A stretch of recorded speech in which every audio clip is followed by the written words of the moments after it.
Je voudrais, sans la nommer, vous parler d'elle, comme d'une bien-aimée, d'une infidèle.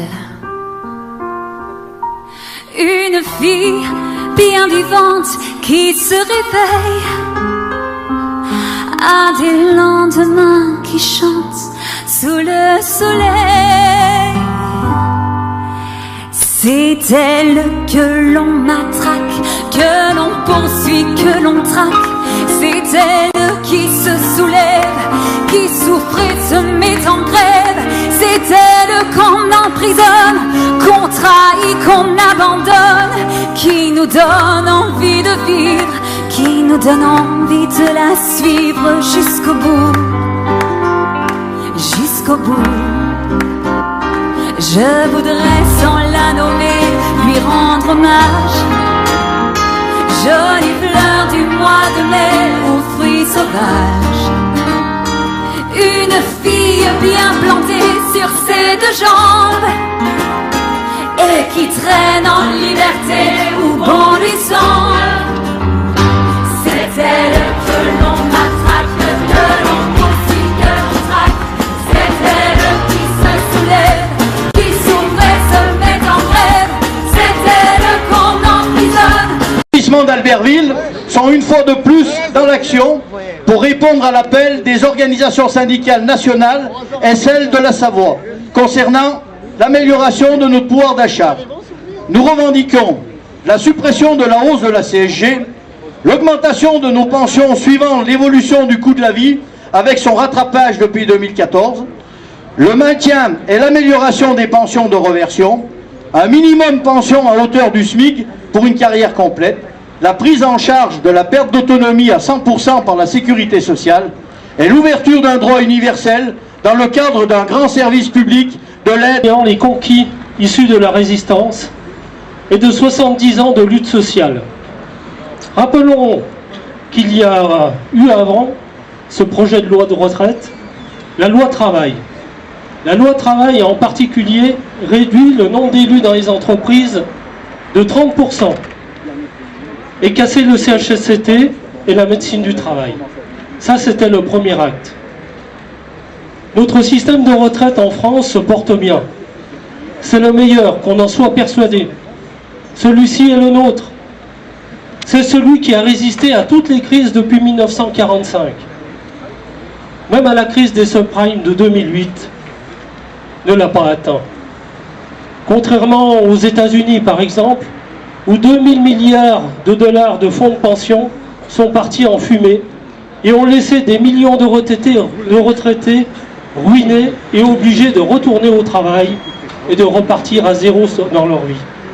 En Allemagne, par exemple, le taux de remplacement, c'est-à-dire le pourcentage qu'on touche nos derniers revenus, était prévu à 70% net d'impôts. Jusqu'à pu penser avoir échappé à la grande vague ultralibérale des années 80, des années Reagan, des années où Margaret Thatcher avait dans son pays anéanti le mouvement social, rappelez-vous la grève des mineurs, détruit l'État-providence et dans la foulée, privatisé une grande partie des services publics.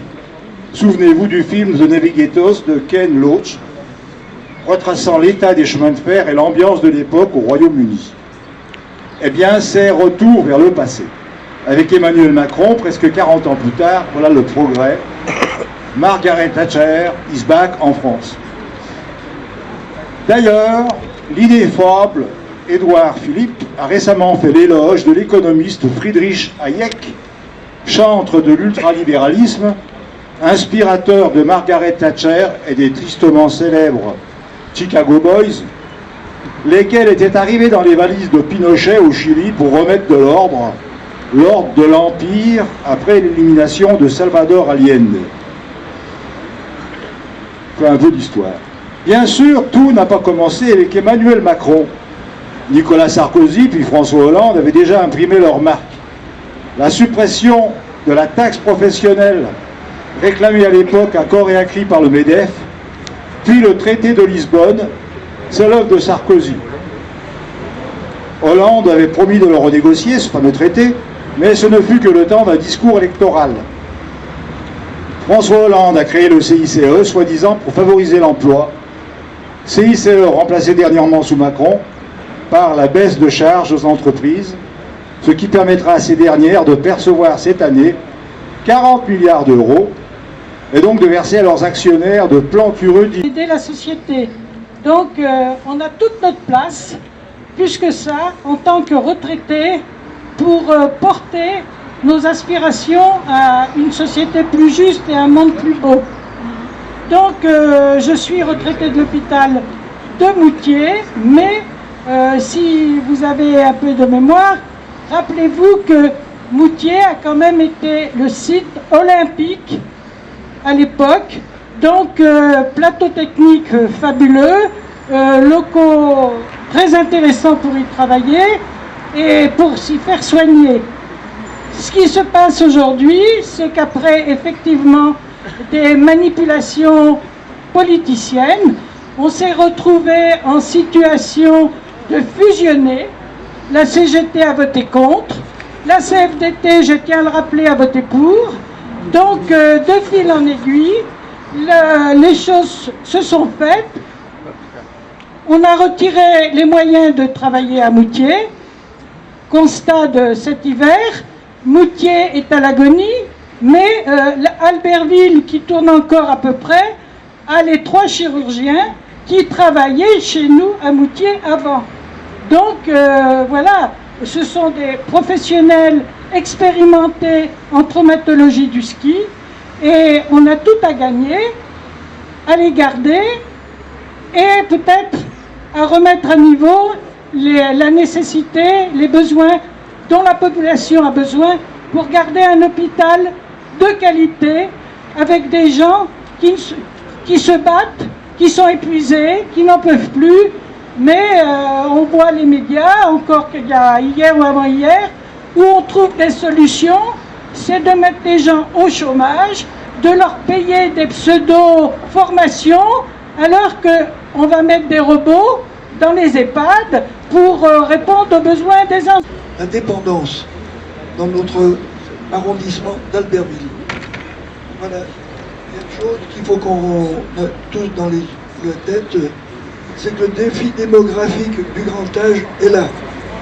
La hausse de l'espérance de vie et l'arrivée des premières générations de baby-boom pose avec acuité l'augmentation importante du nombre de gens de plus de 60 ans. Après être passé de 6,6% en 90 à 9,1% en 2015, la part des 75 ans atteindra 14,6% de la population en 2040, la population française. Ce qui veut dire pour Arlysère, simplement un secteur de l'arrondissement d'Albertville, la population actuelle des 39 communes, c'est 60 500 habitants.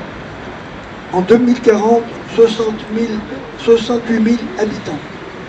Et au cœur de cette population, il faut le savoir, il y a en 2019 5700 seniors de plus de 75 ans.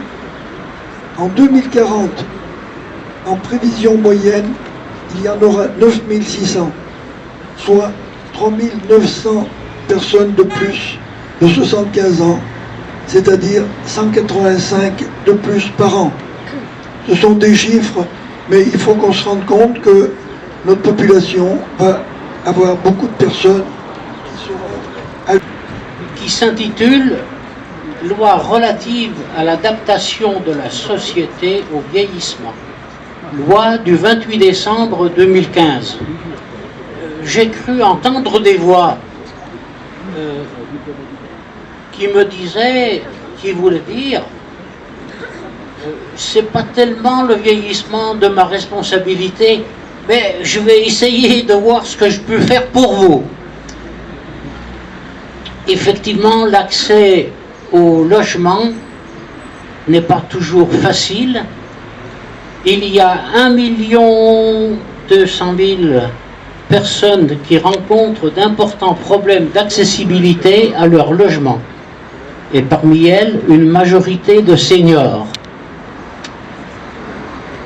il y a 2-3 jours, je voyais une dame vers le perron d'un immeuble qui essayait de monter un petit rebord, un petit escalier, et elle ne savait pas bien comment faire, elle était prise au dépourvu.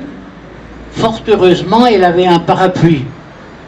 Il lui est venu à la pensée de le prendre comme canne, et elle a pu enfin accéder sur le perron de l'immeuble pour aller chez elle.